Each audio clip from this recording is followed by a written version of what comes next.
Hey guys, Arzin here. Before we start the unboxing, I want to mention that unfortunately, the new BITTBOY version 2 and version 2.5 have many issues. I will address them briefly in this video, but the next video that I will upload will elaborate more about those issues, and I will compare the BITTBOY version 2.5 to the LDK game to find out whether the LDK game is a worthy alternative or not. So, if you want to see that, stay tuned, like, subscribe, and ring the bell button for notifications. Let's get into this. In front of me is the new BITTBOY version 2.5 and the LDK game. In this video, we will focus on the new BITTBOY. Opening the box, we immediately find the SD card adapter that contains an 8GB Class 4 SD card, which the custom firmware is loaded onto. Next, we find the actual handheld wrapped nicely in a cute package. The handheld is made out of ABS plastic and it runs on a 700 mAh Game Boy Advance SP battery.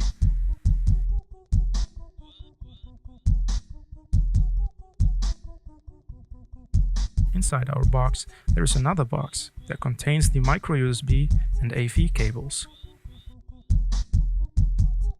I have to mention that even though the AV cable works just fine, the AV functionality of the device does not work even after updating the custom firmware. Now, let's get into one of the most important tests, which is the button feel. The ABXY buttons feel good. It feels identical to the first generation of the BITTBOY. The D-pad has improved, but it still doesn't feel that great. The select and start and reset buttons feel clicky and do the job. There sadly are no shoulder buttons, but more than 90% of the games don't really need them. Located to the top of the device is the SD card slot. BITTBOY removed the internal memory with the official firmware, so the SD card is all you got. If you got revision number 2, you can boot into the old official memory when you don't insert the custom firmware SD card. If you do insert it, the custom firmware will load. To the bottom of the device, we have a 3.5mm headphone jack, which was supposed to double as the AV port. Well, at least you can use headphones.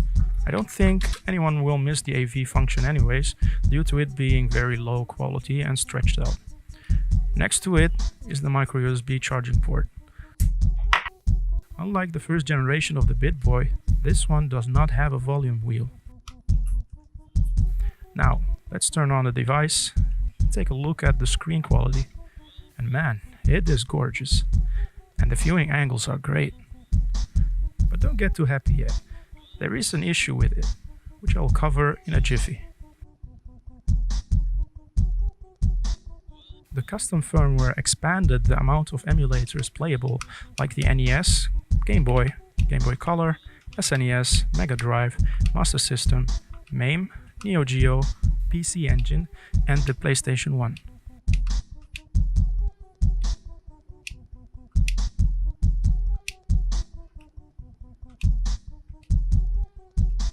There are native apps and ported games as well on here.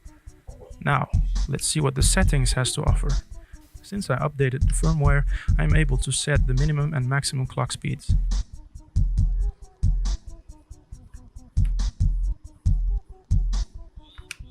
To change this overall feel of the UI, you can change the theme too.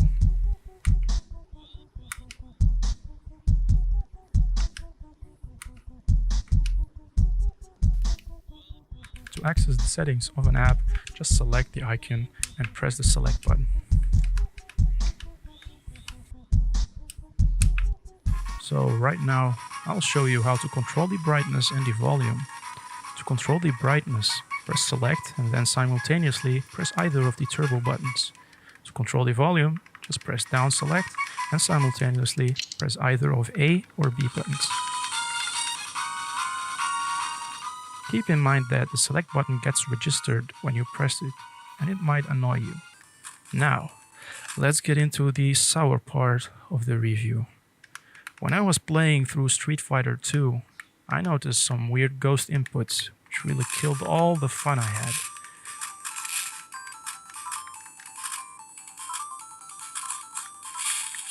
On further inspection, I found out that if you press down and A plus right turbo, it somehow actuates the reset button, and the D-pad gets stuck. This cannot be fixed by software updates. This is a strictly hardware-related issues.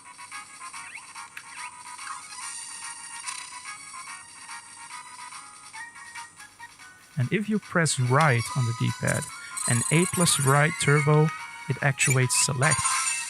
This is a huge deal breaker because it will definitely get on your nerves, and every device has this issue. I mean, not the old BITTBOY, but the new BITTBOY.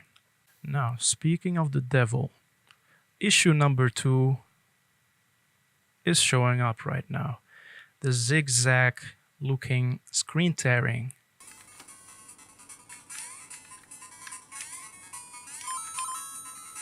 The camera is running at 60 FPS, so you will not be able to notice it as well as you would with your naked eye.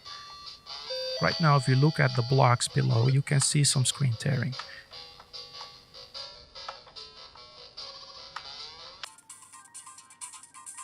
I'd like you to concentrate on the bottom of the screen.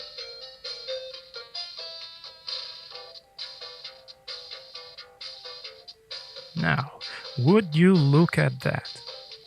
That is hideous, and everything moves like that.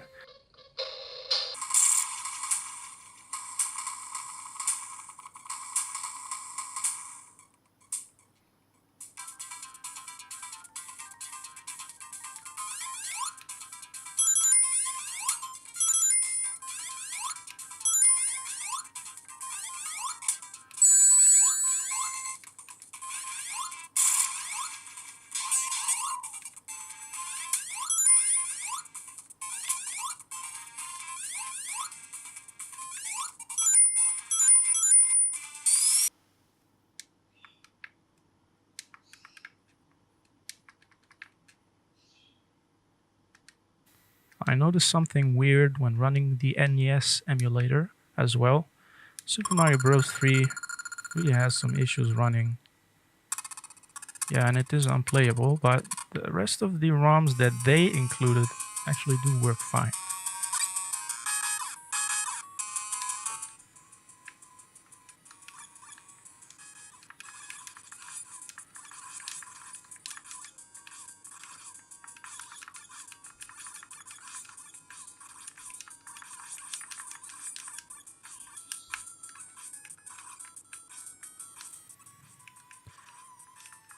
Alright guys, tell me what you think in the comments below. This has been Arzian, signing out.